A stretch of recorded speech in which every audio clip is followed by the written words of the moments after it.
16 years will pass until in 2006, the railway engineers roll up their sleeves once again. France's State Railway is preparing the opening of a new line between Paris and Strasbourg. A new speed record on this track will give it an exceptional boost. The new track offers 200 kilometers at high speed, with a straight section of more than 40 kilometers, and bends with comfortably large radii. The V150 project for 150 meters per second has been born. And again, there'll be a new version of the TGV, a real super train. It's the AGV, the Alstom high-speed train with new motorization. A rotor that rotates inside the engine and drives the wheels. The AGV engine weighs 3/4 of a ton and consists of two parts. There's a stator made of sheet metal, inside of which a motor winding receives the electric current.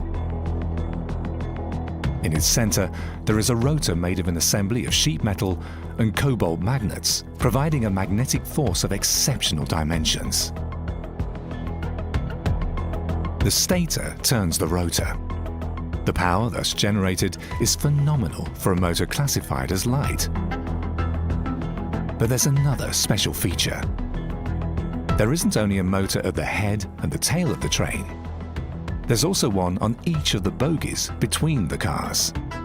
But this creates its own problems. All metal tools were banned from the production lines because the tiniest key or any hammer would immediately stick to the magnets. The technicians had enormous difficulties mounting these motors. The power of the engines is considerable. Theoretically, the train can approach 600 kilometers per hour. Its 8 engines are equivalent to 8,000 cars. As for the outward design, the AGV is given an even more rounded shape.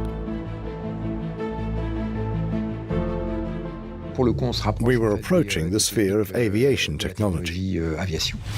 Yet at more than 500 kilometers per hour, there are new problems, like strong crosswinds. They can tip up to 80% of the weight of the train to one side. Crosswinds meeting too square a shape, even if it's tapered, will tend to cause much more lift, so that's why we rounded the corners even more. At the front, the windshield also becomes flush for better penetration of the air. And in the bodywork, the engineers have hidden over 600 sensors to record the train's behavior. There are even miniature recorders on the wheels. During the first tests, the train goes over 500 kilometers per hour. But then, the hubcaps covering the sensors give way. At this speed, they're simply torn off by the airstream.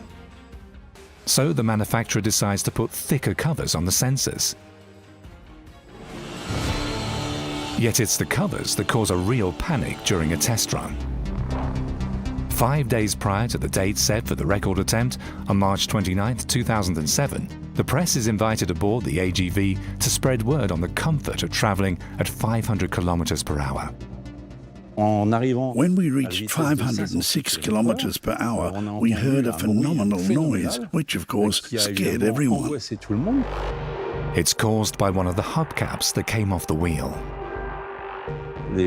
People were clinging to their seats, thinking, "My God, what's happening?" The train performs an emergency stop. And this time, it takes a mere 3 kilometers to stop, instead of 10. It's a new record, but one that was never meant to be set. For the first time in history, a train has made a stop at more than 500 kilometers per hour. But it proves that the train can cope with the most unexpected situations.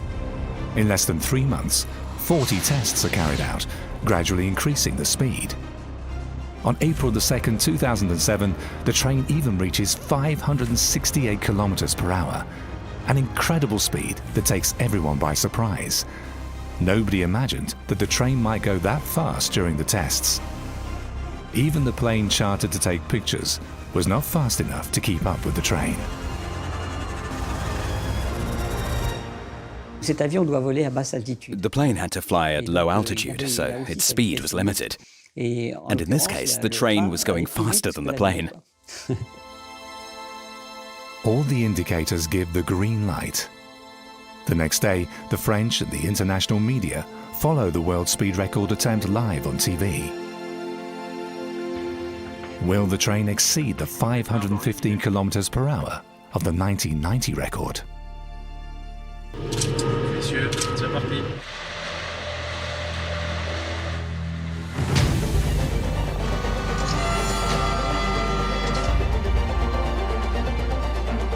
It's 1 p.m.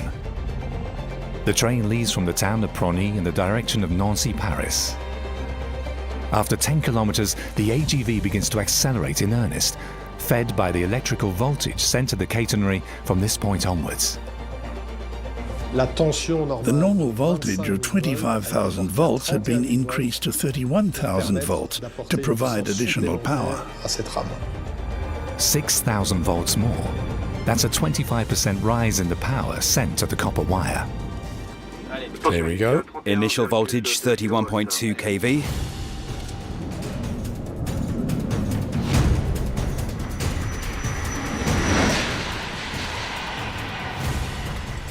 Go to 360. 360. Correct. 710A, 29.9 kV. The rigidity of the catenary brought about by the counterweights on the masts has been increased by 50% to withstand the wave generated by the bow.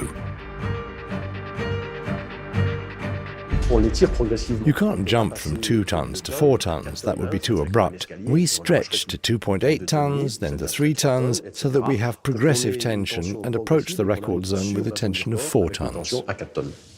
The train is at full power, but if the speed is too high, the train will derail. There was a succession of curves with ever larger radii.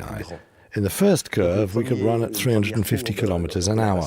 We'd seen that up to 350 all would go well, but at 355, the train would lean over sideways and derail. It takes Eric Pichak just 10 minutes to reach the speed of the previous record from 1990. 515.3 kilometers per hour. And the speed is getting higher and higher.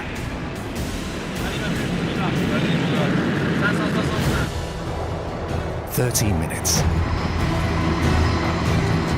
574.8 kilometers per hour, or almost 160 meters per second. Attention all, after control and validation, the official speed reached during our run is 574.8 kilometers per hour. 17 years after the 1990 exploits, the third generation TGV exceeds the previous record by 59 kilometers per hour. It's almost half the speed of sound. The commercial speed with passengers can therefore be pushed to 320 kilometers per hour on a daily basis. Today we're driving at speeds that were world records not so long ago. Exceeding 574 kilometers per hour has become the yardstick for any country when attempting a record. Japan has achieved this by driving at over 600 kilometers per hour. However, on rails that can only support the Shinkansen. Yet, there are other nations ready to enter the race. The Chinese would love to take this record away from us. Let's wait and see.